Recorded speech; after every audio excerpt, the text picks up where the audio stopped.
Okay, my name is McKinley, and I'm going to give a talk today on bug hunting. This here is the emperor gum moth. It is found in Australia and parts of New Zealand. And when looking for this particular bug,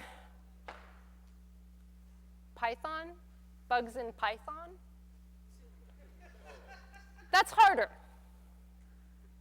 You know that pythons usually eat creatures bigger than bugs, right?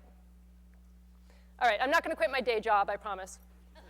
The ENIAC computer was one of the first general use computers. And I'm taking this quote from a New York Times Magazine article on the secret history of women in coding. And this demonstrates why I'm here. So I'm going to go ahead and read this for you. The ENIAC women were among the first coders to discover that software never works right the first time, and that a programmer's main work really is to find and fix the bugs. So hopefully I can help you find and fix your bugs.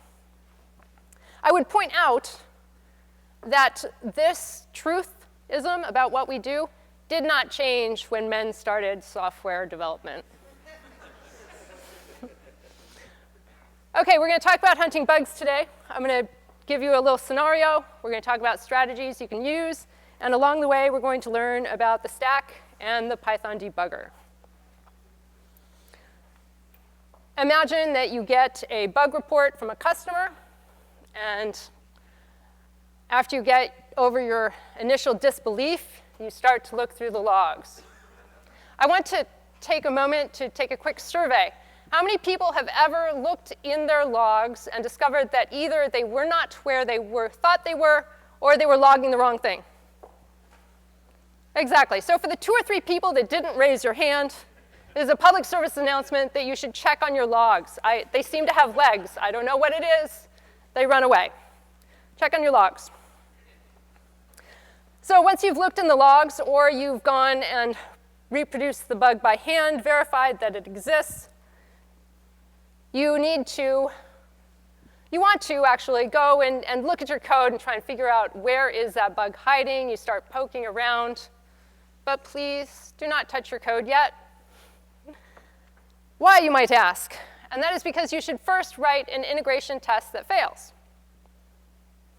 Why test? Excellent question. How many of you have been refactoring code and then ran your tests, and 1 or 2 of them failed? That's why you want to write a test, because that bug is going to come back. And if you have a test there that catches it, you can fix it right away. So but why do you need to do this first? We'll do another survey. How many people have found a bug and written a test to demonstrate that bug only to have the test pass? Or vice versa. You know your code works and you write a test and for some reason it fails. It happens. And we had a lovely talk earlier about testing. And part of that, the premise seemed to be that we want to make your tests easier to read. And the fact is that tests can be really difficult to read. They're not always testing what you think they're testing. So if you do this, if you write your test before and make sure it fails, then you know that you're testing what you think you're testing. Whereas if you write it afterwards, you might be testing something completely different and not even realizing it. Okay, before we can dive much further into our bug, we need to do a little review of the stack. So the stack is a list of the things you have started but not yet finished. So if you were baking that cake in the previous slide, maybe you're in the middle of the step of adding flour. This is part of the step of making the batter, which of course is part of the step of making the cake. And I did that from the bottom up on purpose because I want you to think of it that way. The bottom is what you're doing currently, and this is important, and it's all a part of the things that come up above. Somebody earlier mentioned this website, and I also recommend it for playing around and figuring out how the stack works. You can put your own code in and see how the stack changes as you go through your code. the stack trace is just the stack at the moment that something went wrong. So here's a contrived example of our cake where we see a stack trace describing the cake. And you notice that the same steps that were in that previous slide are still here. At the bottom, we have our add flour, and then we have up above that is make batter, and up above is make cake. It's got a lot of extra stuff in it to help you find things, but the basic stack is there just in the same way it was before.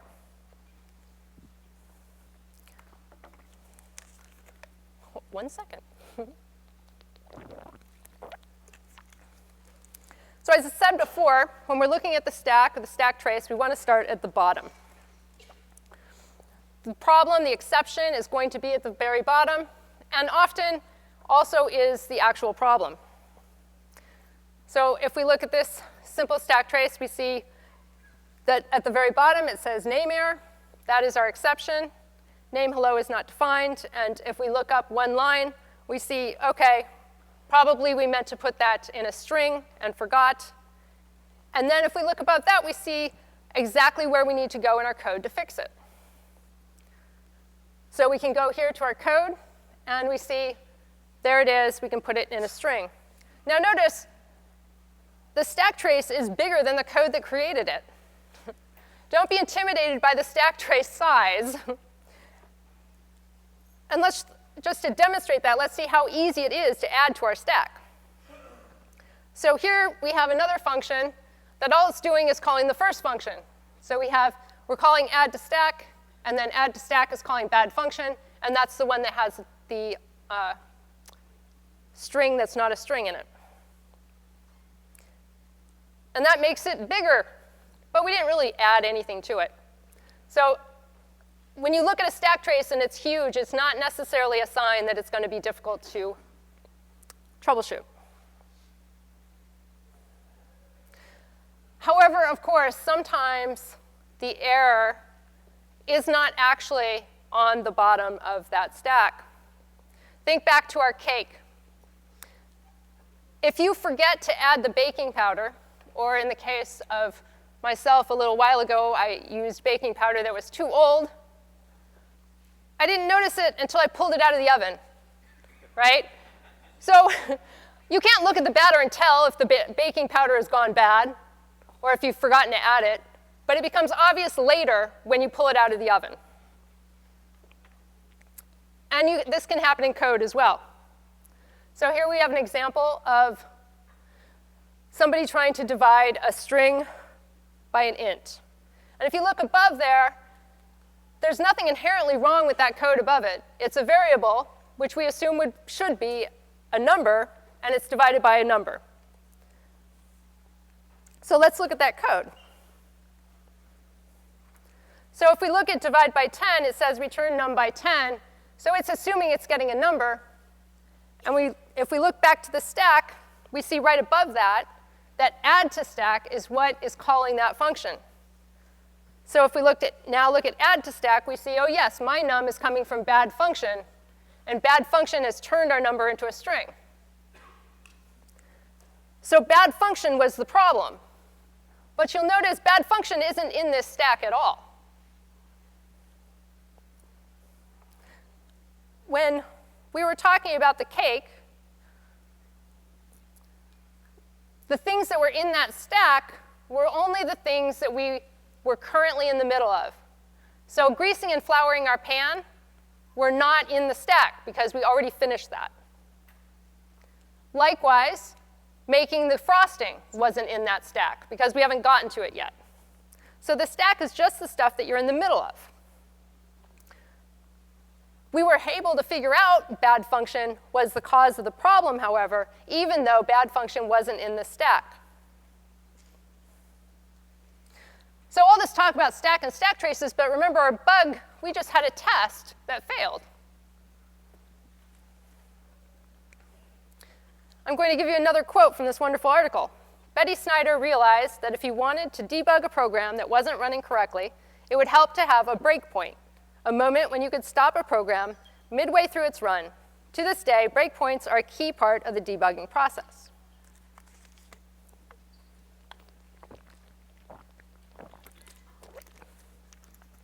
Let's give a little thanks to Betty for making our life easier.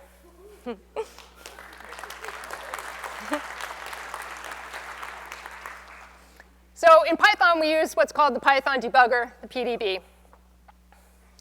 And you might say, but print works. And I have used print a lot. I still use it quite a bit. But print does have some failings.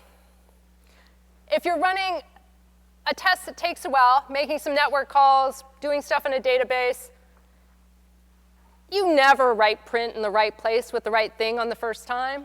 You have to run the call again and again, trying to figure out what it is you're going to print. You forget what you're printing. You forget to write the name of the variable with your print statement, and then you have to go find the print statement and remember where you put it. End up with print statements all over the place that later you have to go and clean up. But probably the most important one is that if you are in a function and you know that the problem occurred earlier, you can't tell by looking at that function where it was called from. Looking at code is a great way to see the flow forward, but you can't see the flow backwards. PDB can help with that. So W stands for where, and it will print, guess what? The stack. And it looks really similar to what we saw at the stack trace. If you can read a stack trace, you can read W.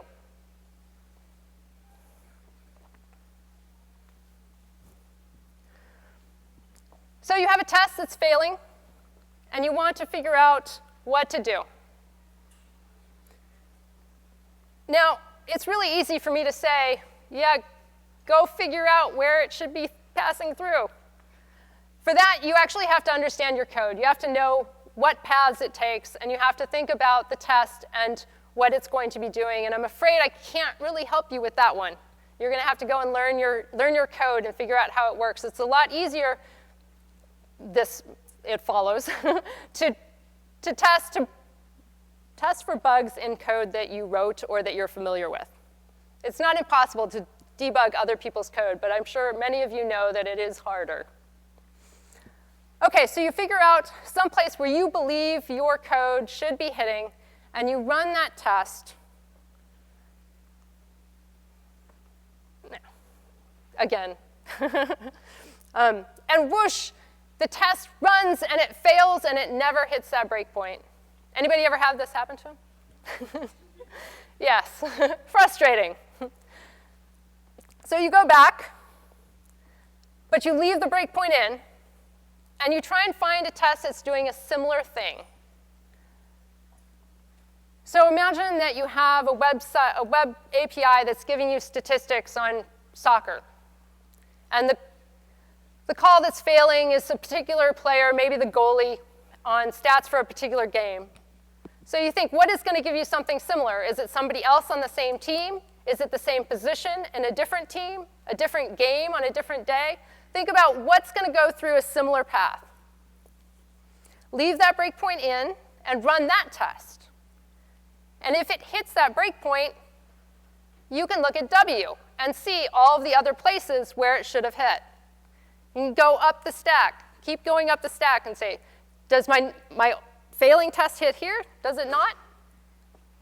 If you make it all the way to the top and you're still not hitting anything, they probably just spelled your at wrong.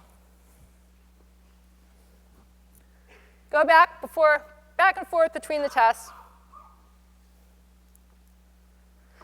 When you're going up the stack looking for places to put a breakpoint, always suspect your own code first. I'm sorry, but statistically speaking, it's probably you.